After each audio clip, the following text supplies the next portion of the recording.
약사님, 요즘 방광염 고생하시는 분들 많은데 사실 세균에 의해서 방광염이 생긴다라고 알고 계시는 분들이 많은 것 같아요. 근데 사실 일반적으로 거의 다 대장균이잖아요. 그건 다 저희 몸에 있는 거고. 근데 그런 게 왜 방광염을 일으키고 혹은 그게 아니라면 다른 이유는 어떤 것들이 있을지 궁금해서. 우리가 방광염에 일반적으로 균들이 대장균들이잖아요. 그렇죠. 그래서 실질적으로 왜 대장균이 같이 사는데 우리가 방구만 껴도 대장균은 쏟아져 나오는데 어떨 때는 방광염으로 오고 어떨 때는 또 방광염으로 안 오는 이걸 이야기하는 거잖아요. 그러면 대장균이 번식할 수 있는 환경은 온도로 봤을 때는 어떨까? 온도가 높을까? 온도가 더 낮을 때 번식을 더 잘할까? 높을 때 그쵸. 번식을 더 잘하겠죠. 맞아요. 그래서 우리가 방광 쪽에 또는 어떤 자궁 쪽에 약간 열이 차 있을 때 세균이 훨씬 더 번식을 더 잘하는 거거든요. 네. 가령 내가 너무 피곤해. 너무 힘들고 피곤하면 우리 자동차에도 열이 발생하듯이 인체에도 열이 발생하잖아요. 네. 그 열이 자기가 약한 장부에서 열이 뜨기 때문에 방광에 열이 떴을 때 그때 세균이 들어와서 온도가 맞으면 확 번식을 할 수가 있는 거고. 내가 막 스트레스를 엄청 받았어. 그러면 예를 들어 스트레스를 받으면 혈관이 수축하면서 긴장이 되어 있잖아요. 네. 그럼 제대로 산소와 영양분이 가지 못하면서 열이 뜨게 되거든. 혈액이 잘 가지 않은 상태에서 열이 떠 있는 것도 면역세포가 잘 도달하지 못한 상태에서 열이 있기 때문에 세균이 더 잘 번식하게 되죠. 네. 스트레스 받으면서 과로했다. 그럼 방광염이 훨씬 더 잘 오는 거고. 그래서 일반적으로 항생제를 쓰면 방광염이 잘 낫지만 자주 재발되는 사람이 있는 것이고 균은 아니지만 방광염이 자주 오는 경우가 단순히 열이 팽창만 해도 방광 자체는 있잖아요. 네. 근데 이 방광에 열이 생겼다고 생각을 해봐. 방광 자체에 열에 의해서 팽창이 쫙 되죠. 네. 그러면 뇌는 이게 지금 방광이 차 있다고 생각하겠지. 그러면은 그렇죠. 소변을 내 보내라는 신호를 보내겠죠. 네. 근데 실질적으로 소변이 찬 거야 아니면 열이 차 있는 거야. 열이 차 있는 거. 그래서 방광이 팽창되어 있지만 실질적으로 소변이 안 차 있기 때문에 소변을 보더라도 조금밖에 안 나오고 안 시원하고 뭔가 찝찝해지는 거지. 즉 열에 의해서 팽창만 해도 방광염 증상은 나타날 수 있습니다. 하지만 열이 있으면 세균은 더 잘 번식할 수 있습니다. 이해되죠? 네. 그래서 항생제를 써서 균을 죽여줄 수 있지만 동양의학적으로는 이 열을 완화시켜주고 소변을 잘 시원하게 내보내주는 것만으로도 그 치료만으로도 방광염이 해결될 수 있는 거죠. 그러면 우선적으로 과로 같은 걸로 해서 열이 떤 상태가 세균이 더 자랄 수가 있는 상태이기 때문에 그럴 때 나타날 수가 있고 거기에 추가적으로 이제 스트레스 환경이 되면 이 혈류도 잘 안 가기 때문에 더 방광염이 생길 수 있다.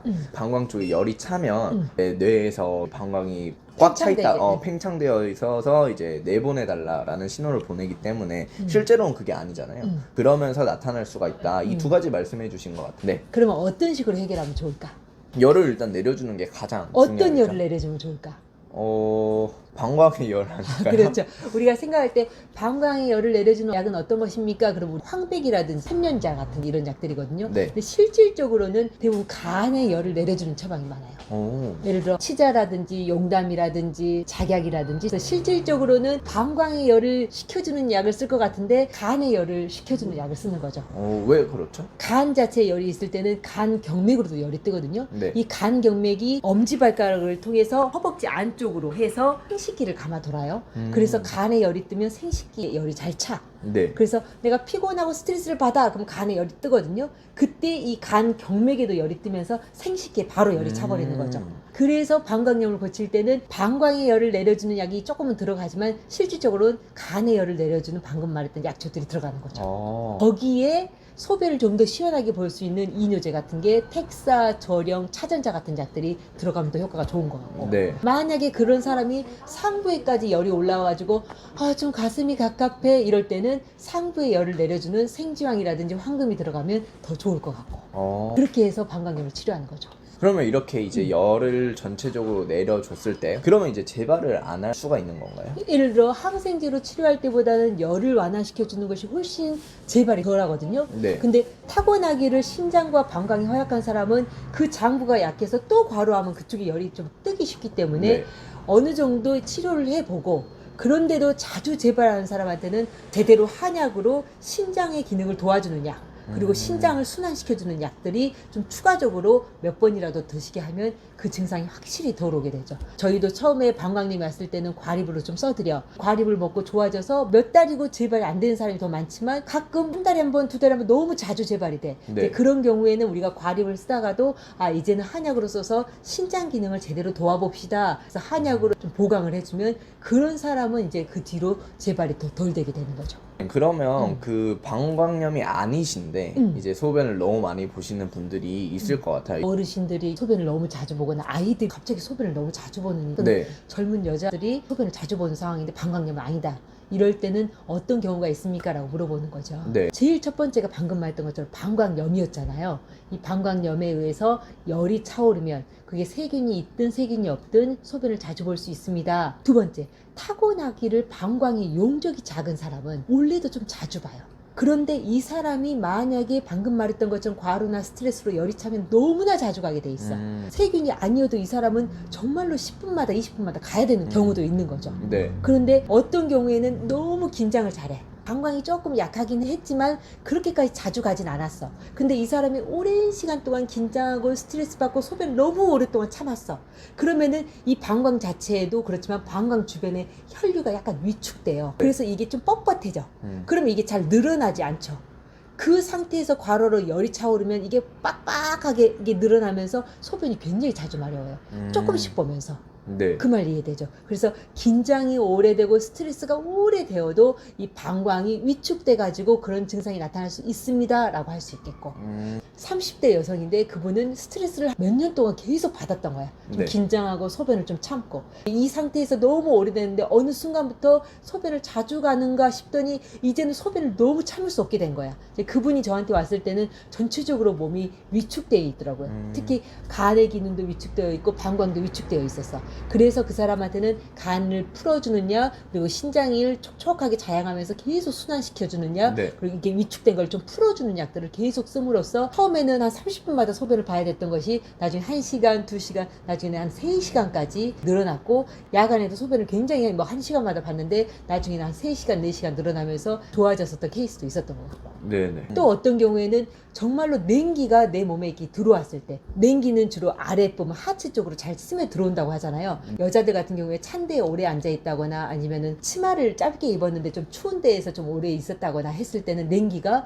방광으로 들어올 수가 있어서 이 냉기는 또 이렇게 응축한 성질이 있잖아요. 그래서 네. 방광의 기능을 이렇게 응축시키면 냉기는 쉽게 안 풀어지거든요. 이 상태에서 냉기에 의한 열이 발생을 하게 되면 이게 약간 팽창하면서 또 소변이 자주 마려울 수가 있을 것 같고 예전에 중학생 여자아이가 한 명 온 적이 있었거든요. 네. 보통은 소변을 원래 한 1시간마다 본대.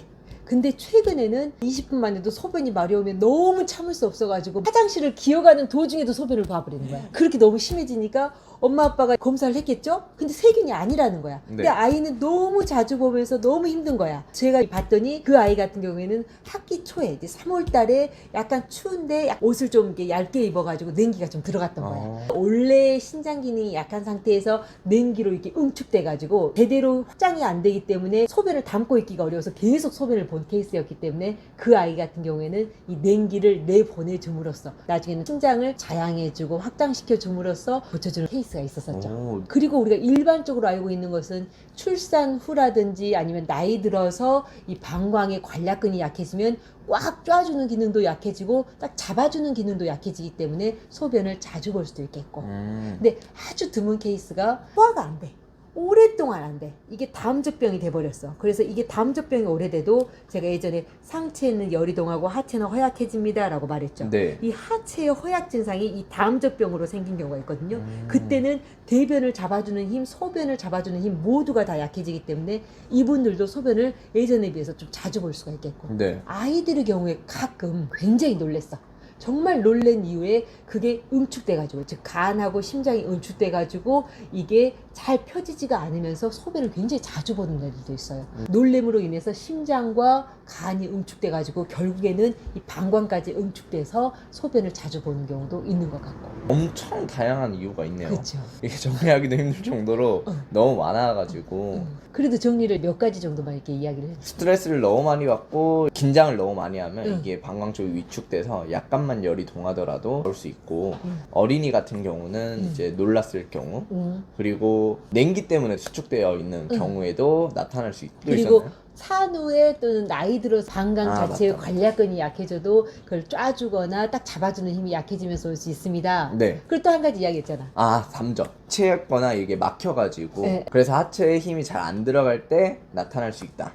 그래도 이 모든 증상은 방광의 기능이 어느 정도 약하게 타고난 사람들이 이렇게 올 수 있지 일반적인 보통 사람들이 항상 이런 증상을 오는 것은 아니다. 그래서 이런 치료를 하면서 결국에는 신장과 방광을 도와주는 한약재로 이걸 보충해 주는 것이 근본적으로 빈뇨를 고칠 수 있는 치료법이 될 수 있다. 지금까지 엄청 다양한 이유를 말했었잖아요. 그분들 어떻게 괜찮아질 수 있을까요? 사실 그 치료 자체는 그 원인을 다 해결해야 되기 때문에 치료가 굉장히 복잡하긴 한데 예를 들어 하체가 냉해서 빈뇨가 왔어요. 그럼 냉기를 없애줘야 될 것이고 하체의 방광이 용적이 작아요. 그러면은 이 방광을 발달시켜주는 약을 써야 될 것이고 만약에 긴장으로 인해서 그랬어요. 그러면 이 긴장을 풀어주는 약을 써야 할 것이고 각각의 원인에 맞춰서 약이 너무 다양합니다. 그래서 원인을 제대로 파악해서 약초들을 선별해서 소변 빈뇨를 고쳐주는 것이 더 맞을 것 같아요.